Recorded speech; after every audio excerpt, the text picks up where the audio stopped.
finally happened. Parliament has exploded into chaos the moment every British citizen thought they'd never see has unfolded live on camera. The Speaker's gavel couldn't stop it, security couldn't hide it, and millions watched as Prime Minister Keir Starmer was dragged out of the House of Commons under a storm of outrage, shouting, banging on desks, MPs screaming, resign.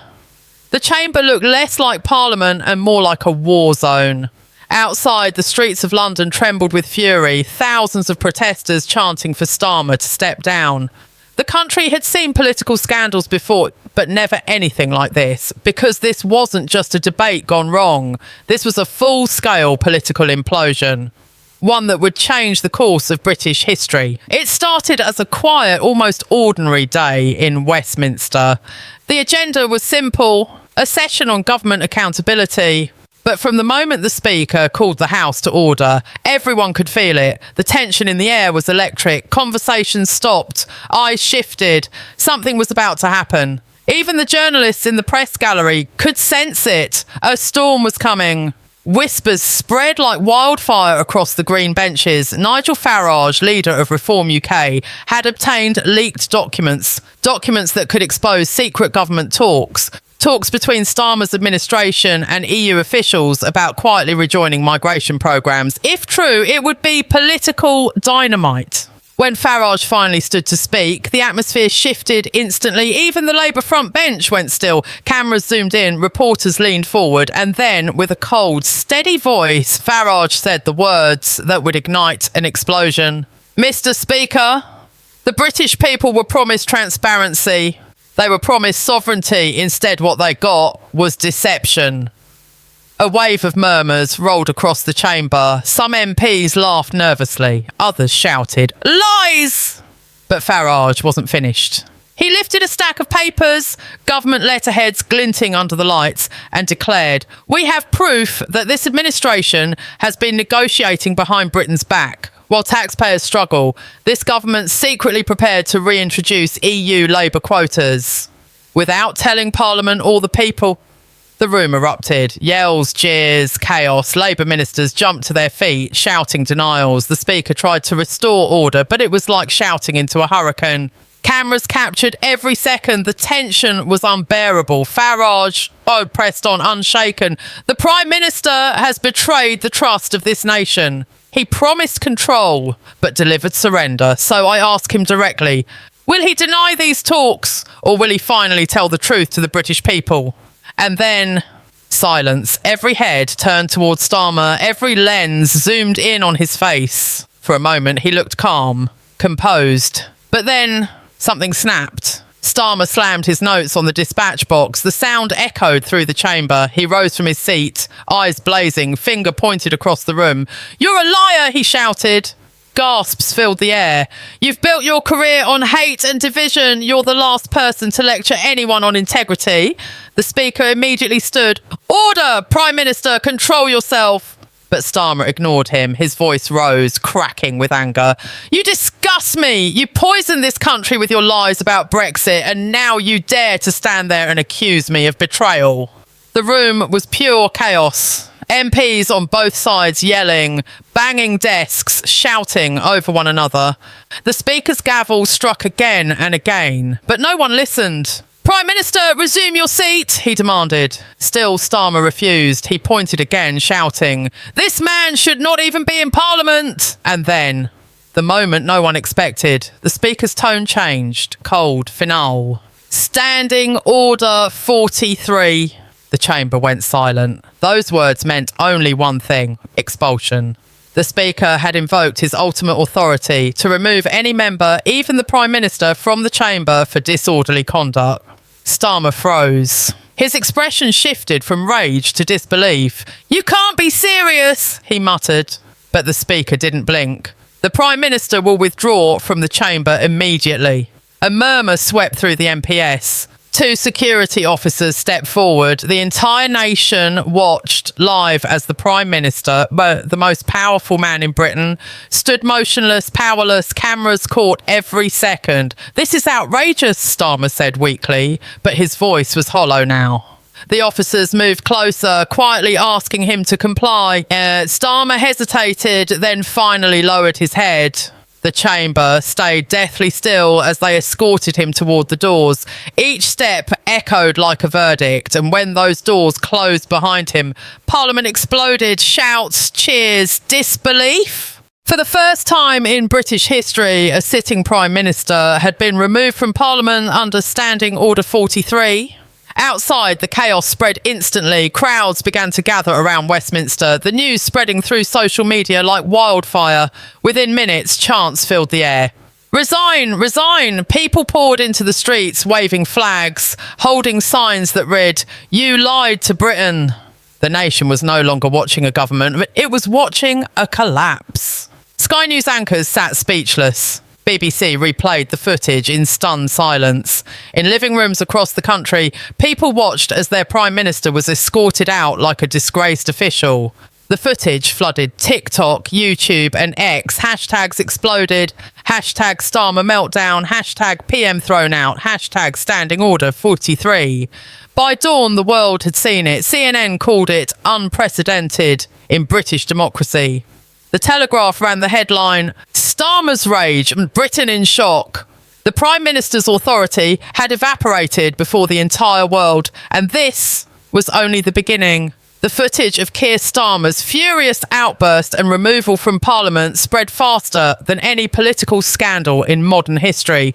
Within minutes, the clip flooded every platform: TikTok, YouTube, X, Facebook, millions replaying the moment he lost control. The Prime Minister's red face, his shouting, the stunned silence of MPs, and finally the sight of security escorting him out of the Commons. It became the defining image of Britain's political breakdown. Overnight, hashtags like Starmer out, Standing Order 43 and PM thrown out dominated the world's trending lists. International headlines called it a British political earthquake. CNN, Sky News, Al Jazeera, every outlet had the same tone of disbelief. As dawn broke over London, the scene outside Westminster turned from confusion to fury. Thousands gathered, waving Union Jacks, chanting, "Resign now." The crowd was a strange mix, lifelong Labour voters standing shoulder to shoulder with Reform UK supporters, Conservatives and Independents. For once, anger united everyone. Signs read, "No more lies, you betrayed Britain," and "Stand down." Police formed lines to control the surging crowds, but the energy was uncontrollable. Helicopters hovered above, capturing the sea of protesters that stretched from Downing Street to Parliament Square. Britain had erupted. Inside Labour headquarters, chaos reigned. Emergency meetings were called before noon. Ministers argued behind closed doors, voices raised, tempers flaring. Advisers begged Starmer to apologise publicly, to show humility, but he refused. "I will not be humiliated by Farage," he reportedly shouted, pacing across his office. He claimed he was provoked, that he had defended Britain against lies, but no one believed it anymore. Polls released that evening showed Labour's approval rating crashing by 15 points overnight. Reform UK, once dismissed as a fringe party, was suddenly within reach of becoming the official opposition. It was political freefall. Farage, meanwhile, moved with precision. Just hours after the chaos, he held a press conference outside Parliament. Calm, collected and deliberate, he addressed the nation. "What we witnessed yesterday," he said, "was not leadership. It was a breakdown. When those in power can't handle the truth, they lash out. Britain deserves better." The contrast was striking. Starmer red-faced and raging, Farage cool and composed. The image spread across every news site. Donations to Reform UK surged so fast that their website briefly crashed. In just 24 hours, their social media following doubled. By the next morning, the crisis had consumed everything. Labour MPs were in open panic. Leaked messages showed cabinet members blaming Starmer's temper for destroying their credibility. "He's finished," one minister wrote in a private group chat. Another said bluntly, "We can't defend this." Even Starmer's closest allies began to distance themselves, refusing to appear on talk shows or issue statements of support. The once unified party was fracturing in real time. Newspapers were merciless. The Guardian called it a moment of madness. The Telegraph splashed the headline, "Starmer's shame." Even Labour-friendly outlets struggled to spin the disaster. Late-night comedians turned his meltdown into a national joke. One headline read, "The man who promised stability can't control himself." Clips of his shouting, replayed endlessly, turned into memes, parodies and remixes. The internet had found its villain, and it was the Prime Minister. But beneath the jokes, something darker was brewing. Across the country, the mood was shifting from shock to anger. In pubs, offices and cafes, people couldn't stop talking about it. On local radio, callers expressed disbelief and betrayal. "We trusted him," said one woman from Manchester, and he lost it like a schoolboy in front of the whole world. In northern towns that had once been Labour's loyal base, that betrayal cut deep. These were voters who had given Starmer a chance to rebuild trust after years of division. Now they felt humiliated. Inside Downing Street, silence replaced the shouting. Starmer shut himself away from the cameras. For 48 hours, he refused to appear in public, issue statements, or take interviews. The silence became its own story. Every hour he stayed hidden, the narrative turned darker. News anchors filled the void with speculation. Was he planning to resign? Was Labour preparing for a leadership challenge? Every minute that passed eroded what little authority he had left. Meanwhile, Farage dominated the airwaves. Stays. Calm, sharp and relentless, he appeared on every network, repeating the same message. This government has betrayed Britain. The public began to echo his words. Polls showed a stunning shift. Reform UK's support had surged to record levels, while Starmer's approval hit the lowest point of any sitting Prime Minister in decades. Commentators began using words like collapse and implosion. Inside Parliament, even Labour MPs whispered about succession. Names like Lisa Nandy, Yvette Cooper and Wes Streeting circulated quietly. But no one wanted to appear too eager. Any sign of ambition could backfire. The fear inside Labour was palpable. "It's like a house on fire," one MP admitted, and the firefighters have left. By the third day, pressure had reached a breaking point. Outside Downing Street, the protests had tripled in size. The chants of "Starmer out" echoed through Westminster like a national anthem of defiance. Police in riot gear formed tight lines, but the crowds refused to leave. The air was thick with anger and disbelief. For many, this wasn't about politics anymore. It was about betrayal. The man who had promised integrity and accountability had crumbled under pressure and shown his true face. Inside Number 10, advisors argued over every move. Some urged him to resign immediately to protect what was left of the party. Others insisted he fight on, that public anger would fade. But as reports of cabinet resignations began to leak, it became clear the government was collapsing from within. Phones rang constantly with journalists demanding answers, MPs calling for meetings, and aides quitting live on air. Starmer, once seen as calm and calculated, was now described by insiders as a man unravelling. He spent hours pacing his office, snapping at staff, muttering about betrayal and conspiracy. "They want to destroy me," he said to one aide, "but I'm not giving them the satisfaction." Yet deep down, everyone knew the end was coming. Outside, the chants grew louder, echoing through the streets. "Resign! Resign!" The crowds weren't just protesting. They were roaring for justice. Britain had reached a boiling point, and the man at the centre of it all was trapped, cornered and crumbling. And as night fell over London, one question haunted the nation. Was this the end of Keir Starmer's leadership, or the beginning of something far more explosive? By the next morning, Westminster was unrecognisable. The calm halls of government had turned into a battlefield of whispers, resignation letters and frantic calls. Reporters crowded outside Number 10, their cameras fixed on the black door, waiting for any sign of movement. Every few minutes, an aide, a minister or an advisor slipped in or out, their faces tight with exhaustion and fear. Inside, the atmosphere was suffocating. The sound of phones ringing non-stop filled the air as crisis meetings stacked one after another. The Labour Party, once confident, untouchable and united, was now tearing itself apart from the inside. Starmer's leadership had become a ticking time bomb. Ministers were divided into two camps. The loyalists, who still believed he could claw his way back, and the realists, who had already accepted the truth. It was over. In one meeting, a senior Labour MP reportedly shouted, "He's finished!" Every minute he stays, we lose another 1,000 votes. Another added, he's not leading anymore. He's just surviving behind those walls. The sound of political careers collapsing echoed like thunder. The public anger had only grown. Downing Street had turned into a fortress. Barricades lined the streets. Police vans stood ready and thousands of protesters filled Whitehall day and night. Flags waved, chants roared, and cardboard signs covered the gates. Starmer out! No more lies. You betrayed Britain.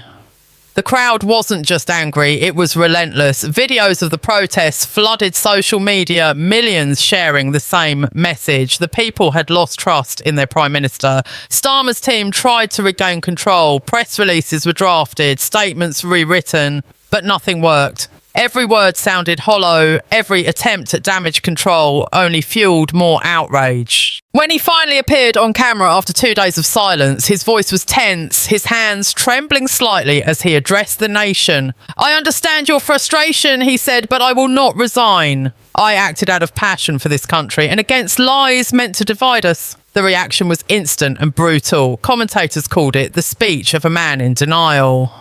The public saw desperation, not leadership. Social media mocked his trembling tone.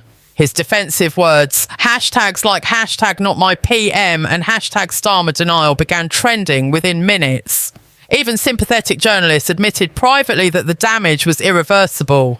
His composure was gone. His credibility shattered. Meanwhile, inside Parliament, the knives were out. Several Labour MPs publicly broke ranks. Angela Rayner, his own deputy, reportedly told colleagues, "We're destroying ourselves." Shadow ministers began resigning one by one, citing a loss of confidence in the Prime Minister. It was political freefall in real time. Opposition leaders seized the opportunity. Rishi Sunak called for an immediate vote of no confidence, saying, "A Prime Minister who cannot command respect in Parliament cannot command this country." Nigel Farage went further, declaring, "This is not just the fall of a man, it's the collapse of a system that lied to its people." The words hit like a hammer. For years, Starmer had branded himself as the face of stability, the calm after Brexit chaos. Now he was being called the architect of Britain's next great crisis. Inside Labour's headquarters, the panic reached its peak. Party officials debated emergency leadership plans, drafting statements in case he resigned or was removed. Leaked audio from one meeting captured the raw fear in their voices. "If he doesn't go soon," one strategist said, "the party goes with him." Outside, the protests swelled beyond London. Crowds gathered in Manchester, Birmingham, Leeds and Glasgow. The anger had spread nationwide. Thousands poured into the streets with flags, signs and chants that echoed across the cities. The country hadn't seen this level of unrest since the days of Brexit. But this time, it wasn't about policy, it was personal. People felt deceived, ignored and betrayed by the man who promised to restore trust. In the midst of the storm, Farage continued to rise. His calm demeanour in Parliament, his precise words and his message of accountability turned him from a controversial figure into a national symbol of opposition. Every TV appearance drew millions of views. Every interview tightened the pressure on Starmer. Even international media began portraying Farage as the man who brought down the Prime Minister. Donations to Reform UK hit record levels. Within the corridors of power, betrayal spread like infection. Starmer's aides whispered about who might take over. Some mentioned Lisa Nandy, others Yvette Cooper or Wes Streeting. Angela Rayner, though publicly silent, was rumoured to be gathering allies behind the scenes. The Labour machine that had dominated British politics for years was now eating itself alive. Starmer's closest advisers urged him to step aside, to preserve his dignity, if nothing else. But he refused. "I'm not going anywhere," Price reportedly told his staff, voice sharp and cold. "I will not be pushed out by populists and cowards." But those words only deepened the divide, even among his loyalists. Doubt was spreading. By that evening, a document began circulating online. Allegedly a letter of no confidence signed by dozens of Labour MPs. Whether real or not, it didn't matter. The damage was done. The perception of collapse had become reality. News anchors called it the death spiral of a government. As night fell, the cameras outside Downing Street captured a haunting image, Starmer's office lights still burning, long after midnight. Inside, he was seen pacing, his face pale, his movements restless. Every minute that passed, another blow landed, a minister quitting, a headline turning, another protest outside his window. For the first time, even his allies admitted privately the fight was lost. The man who promised to bring Britain stability had instead plunged it into chaos, and yet he refused to surrender. As the chants of resign echoed louder than ever, Starmer stood isolated behind those black doors, clinging to the last fragments of power. But the storm outside was not slowing down. It was growing, and by the next morning, it would reach his doorstep with a force no prime minister in modern history had ever faced.